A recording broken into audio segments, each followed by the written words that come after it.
Assalamualaikum warahmatullahi wabarakatuh. Waalaikumsalam warahmatullahi wabarakatuh. Apa kabar kalian hari ini? Alhamdulillah, luar biasa. Allahu Akbar. Tetap semangat? Kita mulai dulu dengan tepuk semangat. Oke, boleh sambil berdiri.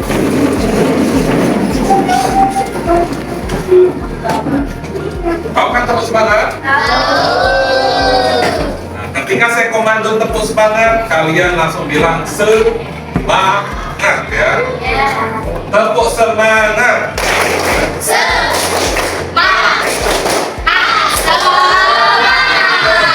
Oke, baiklah. Hari ini semuanya masuk semua? Ada yang tidak masuk?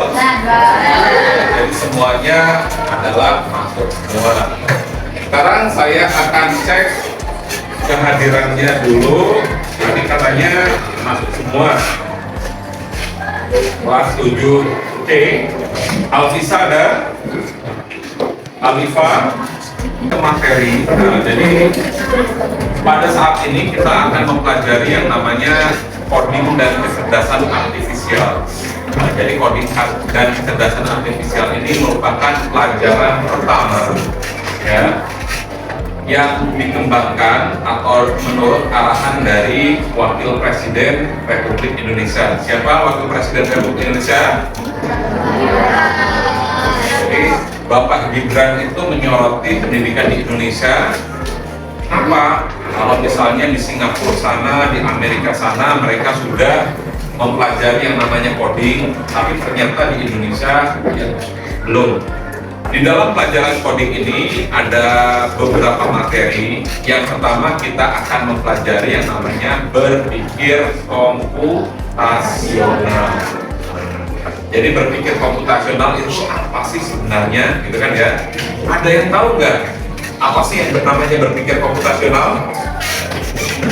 Nah, yang kalian tahu ini apa sih? Nah, berpikir komputasional berarti terdiri dari dua kata. Sudah dapat kan ya kemarin? Sudah. Coba ada yang menyebutkan, coba Damar. Apa sih berpikir komputasional itu, Damar? Komputasional adalah cara berpikir untuk memecahkan masalah secara sistematis dan yang habis sehingga kemudian dihasilkan bisa dihasilkan bisa dilakukan kemudian. Oke, jadi itu yang kita sebut sebagai berpikir komputasional. Nah, jadi kita tahu bahwa kalau berpikir komputasional ini ternyata ada 4 komponen di dalam berpikir komputasional. Apa saja? Oke, jadi yang pertama itu adalah dekomposisi. Jadi kalau dekomposisi seperti yang kalian baca di dalam buku ya, itu memecahkan masalah menjadi bagian yang lebih kecil. Karena apa? Kalau misalnya kalian selesaikan masalah besar itu sendirian, gitu kan ya, tanpa bantuan orang lain, tanpa memecahnya menjadi kecil-kecil, maka dia akan menjadi berat. Sama seperti kayak kalian di dalam piket. Nah, seharusnya idealnya di dalam piket yang sudah kalian buat, biasanya ada berapa orang satu hari piket? Ada 5. Coba kalau misalnya dari 5 orang itu, satu misalnya ngangkatin kursi, satu ada yang nyapu, kemudian satu ada yang ngepel, kemudian satu ada apa lagi? Biasanya ada yang buang sampah. Kalau misalnya semuanya itu dilakukan dengan baik, maka ya pekerjaan akan menjadi lebih dan juga cepat. Kemudian ada yang namanya pengenalan. Jadi kalau misalnya seperti contoh, kalau misalnya hari Senin kalian menggunakan baju apa? Merah putih atau biru putih harusnya kan ya. Nah, karena kalian belum memiliki baju SMP, maka boleh masih menggunakan baju merah putih. Itu polanya. Kalau Kalau misalnya hari Rabu, Rabu itu batik. Kemudian hari Jumat, kemudian ada olahraga. Olahraga kalau nggak misalnya pada saat lagi keagamaan, maka menggunakan apa? Kalau misalnya lagi ini makan bersama, bisa menggunakan pramuka. Kemudian hari Sabtu, jadi itu adalah pola-pola di dalam seragam kehidupan sehari-hari. Sekarang ada yang mau maju ke depan? Ada yang mau maju ke depan kan? Hah? Ada yang mau maju ke depan? Nah, boleh, depan dulu ya. Nah, nanti Bapak kasih kejutan ke kamu.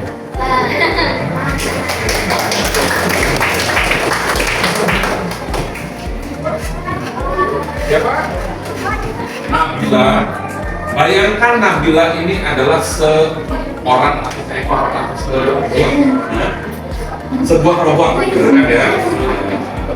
Nabila ini dibayangkan adalah robot. Robotnya ini biasanya diperintah oleh siapa? Diperintah oleh manusia. Bayangkan Nabila ini robot. Sekarang silahkan kalian perintah sesuka kalian. Coba. Oke, so ngapain Nabila? Maju ke depan. Maju. Nah, kemudian suruh apa lagi?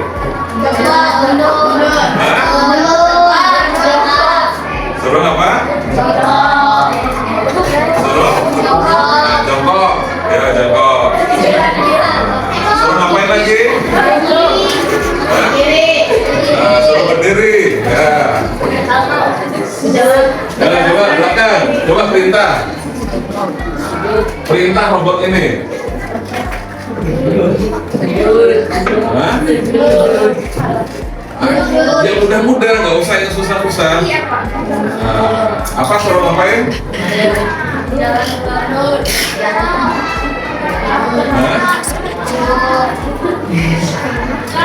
Nah, coba suruh ngambil sapu. Nah, jadi coba robotnya posisinya berada di sini. Coba suruh robot ini mengambil sapu. Kita arahkan. Nah, posisinya di sini, posisinya seperti ini. Maka apa perintah yang pertama dilakukan robot? Nah, ada apa? Coba hadap kiri robot. Terus suruh ngapain? Nah, jalannya berapa langkah? Nah, nggak ada robot itu jalannya miring. Nah, coba ulang lagi. Nggak ada kan ya robot jalannya miring. Biasanya robot itu jalannya lurus. Nah, coba.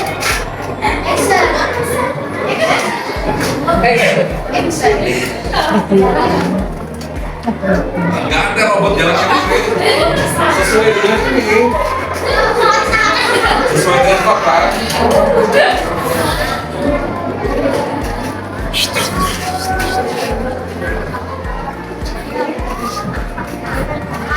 Ya. Apakah kayak gitu? Ya, robotnya diganti. Siapa nih yang bisa jadi robot? Nah, coba Dira. Nah, dibayangkan setiap satu kotak, ya setiap satu kotak ini satu langkah. Nah, satunya satu dulu. Satunya satu langkah. Ya, dari ini apa yang kita perintah? Kayang. Suruh ngapain? Kayang, Pak. Ya, kayak gitu. Tiga. Apa pertama kali ngadep mana? Ada kiri. Kiri. Coba kiri robot. Terus langkah. Maju ke depan satu berapa langkah? 5. Hitung 1, 2, 3, 4, 5, 6, enam, tujuh, delapan, sembilan, 10, 11. Ada ternyata. Terus kalau habis itu gimana? Ini masih Hadap kiri robot. Nah, terus jalan dua langkah. maju. 2, 3, ambil 1. Terus habis itu balik kanan, nah, balik kanan. balik kanan bawah. Terus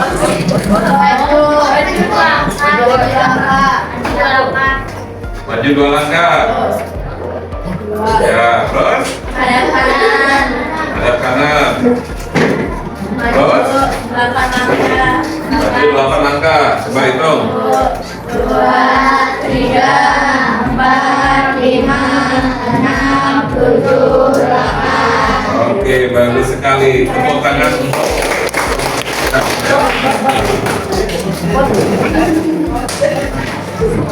Oke, terima kasih ya.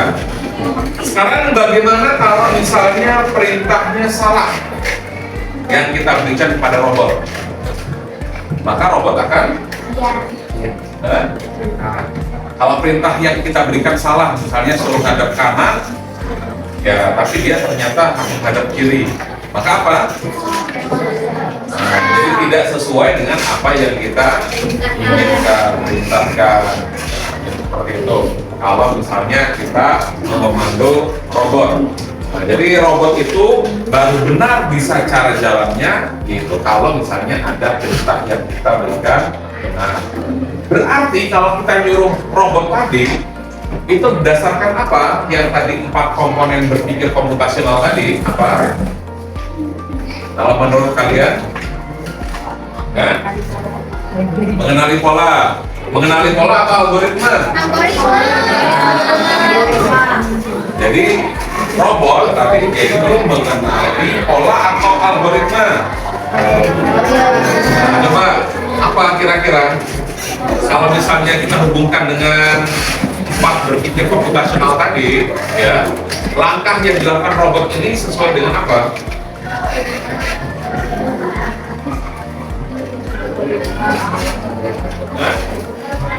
Algoritma. Jadi algoritma itu sesuai dengan langkah-langkah yang ada yang kita perintahkan. Sama kalau kayak kemarin dicontohkan kalian membuat mie instan. Nah, jadi kalau misalnya 1 langkah saja salah, ya, maka mie instan tidak bisa dibuat dengan sempurna, dengan benar. Coba kalau misalnya langsung mie-nya itu kalian bakar gitu, apakah jadi mie instan? Ya. Jadi mie sampai gosong gitu aja. Nah, kalau misalnya langkahnya salah. Begitupun juga kalau kalian sekolah. Nah, kalau kalian sekolah, langkahnya sudah salah, bertemannya dengan anak-anak yang nggak baik, itu bagaimana nanti akibatnya? Akibatnya apa? Jadi anak yang baik atau enggak? Enggak. Oke. Di dalam kehidupan kita sehari-hari, ya, ada banyak contoh, ya, penerapan berpikir komputasional. Misalnya sebagai contoh pada saat siang hari, ketika azan zuhur, maka apa yang harus kalian lakukan?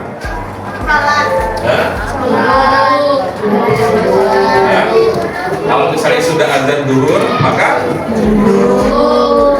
bersiap untuk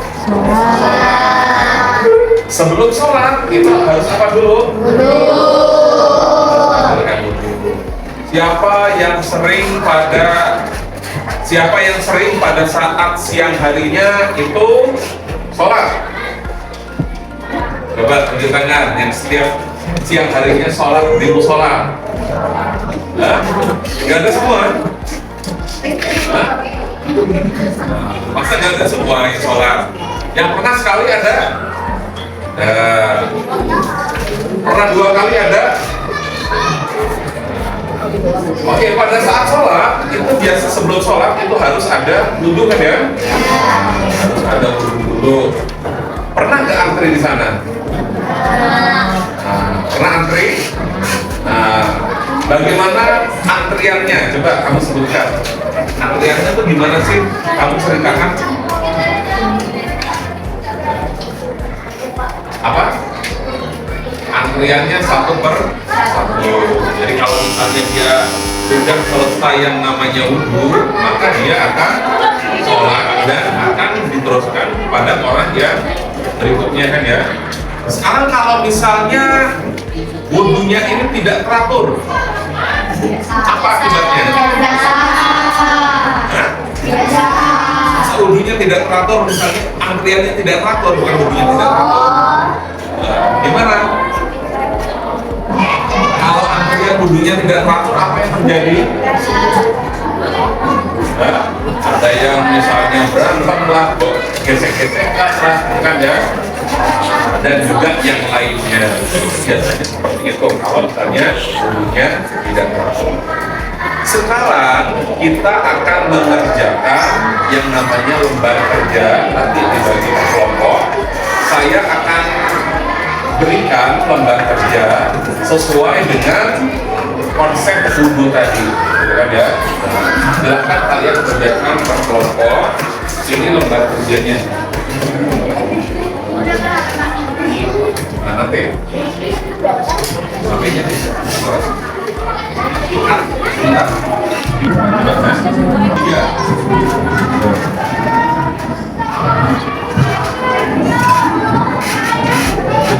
Belum? Ya. Oke, sudah semua kan ya? Oke, saat ini kita akan coba mempresentasikan hasil kerja dari kalian dalam diskusi. Siapa yang mau maju? Masa nggak mau? Ah, ya udah, kalau ya, coba.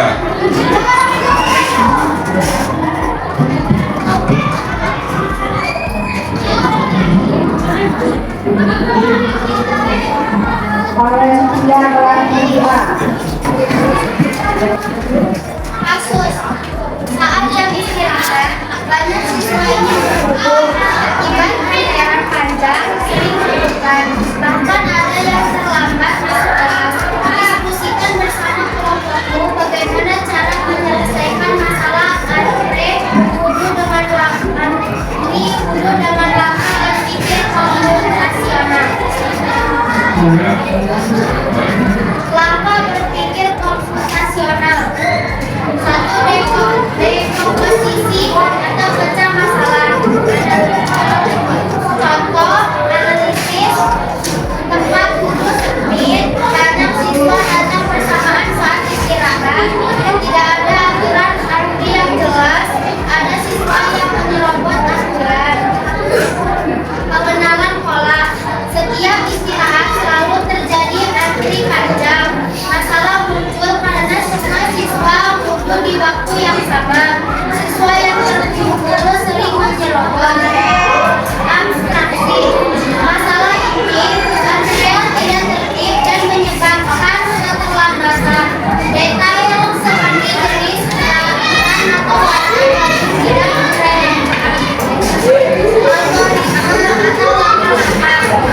buat barisan 1 jalur di tempat wudhu.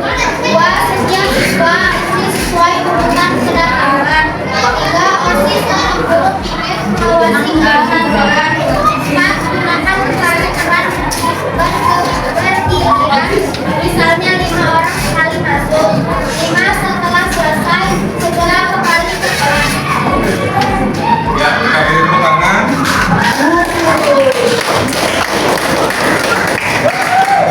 Ya. Jadi kelompok 1 tadi sudah membahas mengenai yang namanya contoh berpikir komputasional di tempat wudhu.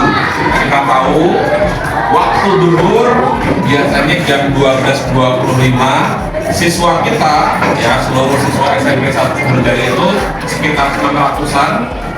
Kemudian tempat sholatnya itu kecil, maka ada kala itu harus antri, ya, antri dalam sholat, antri dalam wudhu, dan juga antri yang lain.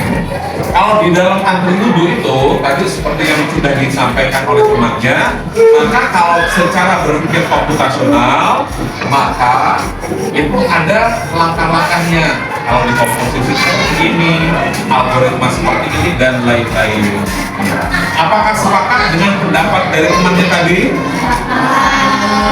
Sepakat. Misalnya apa? Harus diatur wudhu itu, kemudian harus ada yang mengawasi, dan lain-lain. Oke, ya itu. Sekarang saya akan berikan soal latihan. Soalnya silahkan lihat di HP, ya. Saya sudah sebarkan di WA group. Coba silahkan buka di HP-nya. Nah, HP-nya tadi sudah saya sebarkan. Ya, silahkan kalian kerjakan. Ya, silahkan kalian kerjakan soal yang ada di dalam Google formulir tadi. Oke, saya cek ya. Ternyata setiap kelompok dan setiap orang ini kelihatannya sudah dapat nilai bagus semua, praktis semua, ya.